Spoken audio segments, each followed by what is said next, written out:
I started my career in acoustics by working for the man who designed this room. Paul Scarborough is one of the world's leading acoustical design professionals. In 1991, after more than a decade and a half with Jaffe Holden Scarborough Acoustics, he founded the company Acoustics with a K. And it's an elite list of projects that's put them on the worldwide map, which includes projects in Brazil, Mexico, and Canada.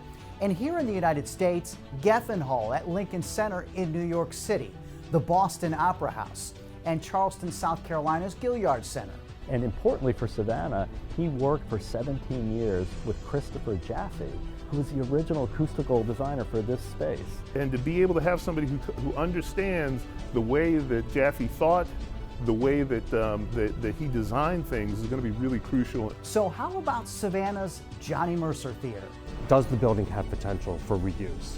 And everything I'm seeing so far says absolutely yes. Scarborough met with local leaders at the forefront of the arts in Savannah, like Amy Williams of the Savannah Philharmonic, Gene Dobbs Bradford of the Savannah Music Festival, and urban designer Christian Sotil.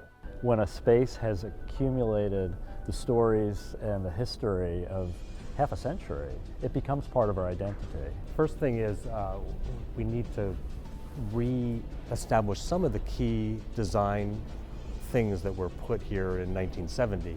So there have been things that have been removed over the years by well-meaning, well-intentioned people that didn't understand necessarily what that meant to the acoustics. So we need to be able to restore some of those aspects of the sound. And then we need to do things like upgrade the mechanical systems in the space to make them quieter. Dated, a little cavernous, and a little noisy.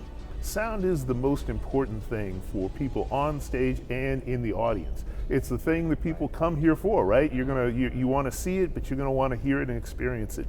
You know, right now we jump from a 1,200 seat hall to a 10,000 seat arena with nothing in between except for this space. So with the right acoustics, with the right entrance, with a warm feeling in the hall, really anyone would come and not just see a concert but want to perform on this stage. The building has some good bones, but obviously needs some help. Being a facility that's 50 years old, you know, this is the right moment to be considering, you know, what should be done to bring the building up to contemporary standards, to position it to serve the next 50 years for Savannah audiences and Savannah performing groups. As Scarborough stated, major renovations could keep the entertaining coming for another 5 decades. Music, Broadway shows, theater. It's a major investment that's farther reaching than just an investment in a facility. When a community commits to putting its weight behind redoing a space like this or building a new one for the first time, it's always an exciting moment because it's talking about a community that is forward-thinking, is invested in its people, in its future, and wants to see the community develop and grow. And there's nothing more exciting than being part of a community that's looking to develop and grow. And if you listen to, if you read the reports from the opening weekend, people were talking about this the way they can talk about it again as this magnificent space that is a real asset for our community. Every generation makes choices about preservation, adaptation, restoration, and so we're entering that period now as we think about this entire area, what you might say is the Martin Luther King Jr. Performing Arts District, in which the Mercer Theater really sits at the heart of. For SGTV's City Span, I'm Ken Slatz.